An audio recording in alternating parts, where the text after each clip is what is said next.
what it is or what it ain't, I'm going to let y'all know what I really think. This your boy Gold Mouth Shorty, and I'm going to get straight down to business. I need everybody to go smash that like button, man. Smash that subscribe button, man.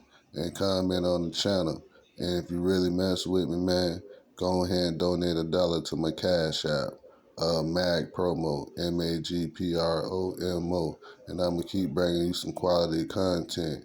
All I do is bring you the latest and the greatest news and information. You know, I got to put the disclaimer out because everything for educational purposes only, and entertainment. But I ain't going to hold you up too much longer. Let me go ahead and play y'all some new content.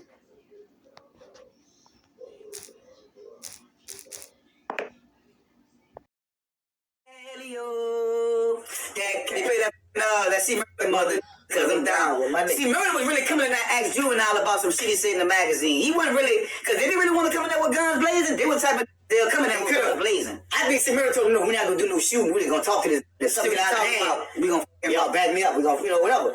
But Juvenile didn't back down though. Nah. Juvenile was like, Murder was talking to him. Yeah. Juvenile was looking at him like, man, what the fuck you talking about? Like, I don't know what you know. Stone went grabbed Juve around the neck. And LD Herbert with the Magnolia Boys grabbed you around the other neck, around the other side. So Stone, Herbert, and all of us, before they got close, that boy Tucker, one of our partners, shout out to my partner Tucker, real gangster, solid dude. Yeah. Tucker went, he tapped one of us and said, I'm gonna help this.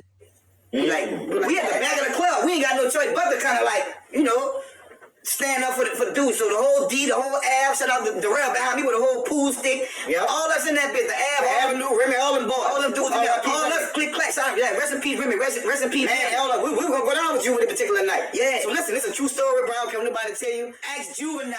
He'll tell you. I'm cool with Pete. We talked, we had conversations, sat down, went, bumped heads, especially when Katrina hit, we both was up there together trying to raise money. So we do have a relationship, but I don't know, man. Sheesh, man, y'all heard that, man. Let me play y'all a little bit more of the clip, man. And y'all get in them comments and let me know what y'all think about it. Just chill. This is Nicole from A, Louisiana Department of Corrections. I'm not gonna lie, these last 16 years have been a struggle. Corey Miller, known to many of you as C. Murder, has spent more than a decade in prison, and up until a few days ago, he wasn't sure if he'd ever get out. I've been snatched away from my family, from raising my king, and from my career, from everything. And I just want it back. A key witness came forward recanting his statement. In an affidavit, Kenneth Jordan said Jefferson Parish deputies pressured him to lie by holding an unrelated charge over his head. Jordan said he knew Miller did not shoot and kill a teenager 16 years ago, but he said detectives told him to say otherwise. Now, all these years later, Jordan says he wants to right his wrong, and Miller forgives him. I want him to know I'm not upset with him, and I'm proud of him. And me and my family, my daughters, especially, we thank him. For real,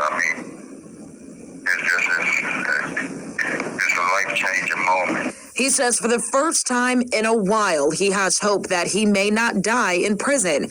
And he's glad his family, friends, and fans continue to fight for his justice. I always had this smile. Since I've been locked up for 16 years. And I just want them to know that my heart is fine. And C. Murder also told me, despite everything that's happened, he says he's not bitter. He also says he still has faith in the justice system, and he hopes the system will do the right thing. C. Murder told me until that happens, he's going to do what he's done these last 16 years. That is wait, pray, and hope for the best. Live in the newsroom, Christina Watkins. Scott, back to you. Days later, Miller was arrested and charged for the killing with second-degree murder. In 2003, a jury found him guilty of that charge, but the judge overturned the conviction. In 2009, during the retrial, Miller was found guilty and sentenced to life in prison without parole. I know it might sound like I'm jumping around a lot, but we're finna talk about C. Murder case and that boy Wango, because, everybody talk about Wango, that he was a calculated killer, Well, he was with C. Murder the night of that killing of that 16-year-old teen that was a fan of C murder. And you know, if you go look at the testimony and some documents, you would see Wango was doing a lot of talking, you know what I mean? Because he had recanted his statement. He caught like 9 years and stuff like that. You know what I mean? He had like construction of the murder, you know what I mean? Construction, you know, like how they be like, you had something to do with it, but you wasn't really the one that did it, but you know, you was there, you know what I mean? Or you took place after the scene, after the incident happened, you know what I mean? Because Wango couldn't keep his mouth closed, but you know, he told certain things and then certain things he didn't tell. Like, you know, he admitted that C had a gun, that he seen C put the gun in his boot, you know what I mean? And then he admitted that after the shooting took place, because it was a melee, because he said he didn't see his friend shoot nobody now, you know what I mean? He ain't never say C shot nobody, but he said C did have a gun, and when C went in the club and the fight broke out and, you know, the nigga started shooting, that's when, you know, the big old melee and everybody ran up out the club, you know what I mean? But this other dude say he did it, you know what I mean? So they was trying to say Wango went and started, you know, people in the hood and found the dude who was responsible for it to put it on the one dude. But the one dude already had a whole bunch of life sentences he was already going down for. So, you know, they say P said, man, you better go find out who did it.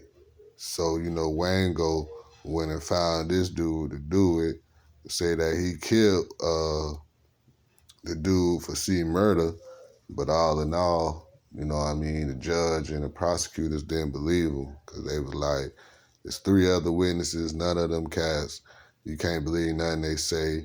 They just contradicting their own stories and stuff. And the other dude, the dude they brought in, he didn't say nothing close to what Wango said. So C murder all fucked up with his paperwork because his homeboy was talking and he was saying so much crazy shit to the investigators that C Murder didn't say. You know what I mean? So that's what it is, man. So that's why C Murder can't get out right now. Peace. I'm out.